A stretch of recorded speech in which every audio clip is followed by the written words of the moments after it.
রিডেমা ইনজেকশনটি কি জাতীয় মেডিসিন?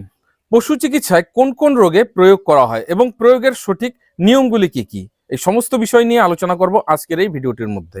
নমস্কার, আমি Krishna Dakua, Dakua goat farm YouTube চ্যানেলে আপনাদের সকলকে স্বাগতম জানিয়ে শুরু করে দিচ্ছি আজকের এই আলোচনাটি। রিডেমা ইনজেকশনটি মার্কেটে 10 ml এর প্রেজেন্টেশন পাওয়া যায়।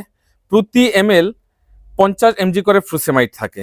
আর পশু চিকিৎসায় বিভিন্ন রোগের ক্ষেত্রে কিন্তু এই মেডিসিনটিকে আমরা ব্যবহার করি। এটি এডিমা রোগের ক্ষেত্রে সবচেয়ে বেশি প্রয়োগে নেওয়া হয়। অর্থাৎ পশুর শরীরে যদি অতিরিক্ত জল জমে থাকে, সেটা গলার থুতনিতে হতে পারে, দুধের ওলানে হতে পারে, বা অন্যান্য জায়গায় যদি অতিরিক্ত জল জমে থাকে, সেটাকে বের করে দেওয়ার জন্যই কিন্তু এই ফ্রুসেমাইড রিডেমা ইনজেকশনটি ব্যবহার করা হয়। এছাড়াও অতিরিক্ত রক্তচাপ, সেই রক্তচাপকে নিয়ন্ত্রণে আনার জন্য এই রিডেমা ইনজেকশনকে প্রয়োগ করা হয়। এছাড়াও পশুদের হাইপার ক্যালসিমিয়ার ক্ষেত্রেও এটাকে ব্যবহার করা হয়। কখনো কখনো দেখা যায় কোনো পশুর শরীরে ফসফরাসের তুলনায় ক্যালসিয়ামের পার্সেন্টেজ বেড়ে গেছে, সে সময় কিন্তু এই রিডেমা ইনজেকশনকে প্রয়োগ করা হয়।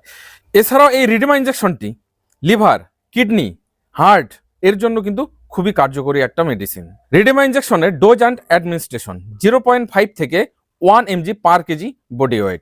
প্রয়োগের রুট বেশিরভাগ ক্ষেত্রে ইন্ট্রামাসকুলার প্রয়োগ করা হয়, কিন্তু পরিস্থিতি অনুসারে কিছু কিছু রোগের ক্ষেত্রে এটাকে ইন্টারভেনাসিও প্রয়োগ করা হয়ে থাকে।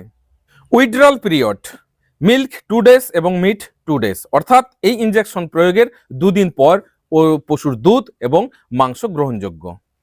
রিডেমা ইনজেকশনের পার্শ্ব প্রতিক্রিয়ায় যেগুলো সমস্যা দেখা যায়, অতিরিক্ত শরীরে ডিহাইড্রেশন, ঘন ঘন পিপাসা লাগবে এবং পশুর শরীর অতিরিক্ত দুর্বল হয়ে যাবে, বা পশু মাথা ঘুরে উল্টে পড়েও যেতে পারে। যে কোনো মেডিসিন প্রয়োগের আগে অভিজ্ঞ পশু চিকিৎসকের পরামর্শ নিয়েই প্রয়োগ করবেন। কখনো নিজের থেকেই এই মেডিসিনগুলি প্রয়োগ করবেন না। তো দর্শক বন্ধুরা, কেমন লাগলো আমার আজকের এই ভিডিওটি অবশ্যই কমেন্ট বক্সে কমেন্ট করে জানাবেন। যদি আরো কোনো বিষয়ের উপর ভিডিও দেখতে চান, সেটাও কমেন্টে লিখবেন। আমি অবশ্যই চেষ্টা করব ভিডিও আকারে কমেন্টের উত্তর দেওয়ার জন্য। আজকের ভিডিওতে এখানেই বিদায় নিয়ে নিচ্ছি। পরবর্তীতে নতুন আরেকটি ভিডিও নিয়ে আপনাদের সামনে হাজির হব। যারা আমার চ্যানেলে নতুন, যদি পশুপালন এবং পশুপালন সম্বন্ধিত বিভিন্ন রকমের তথ্যবহুল ভিডিওগুলি দেখতে চান, চ্যানেলটিকে সাবস্ক্রাইব করে আমাদের সঙ্গে থাকবেন।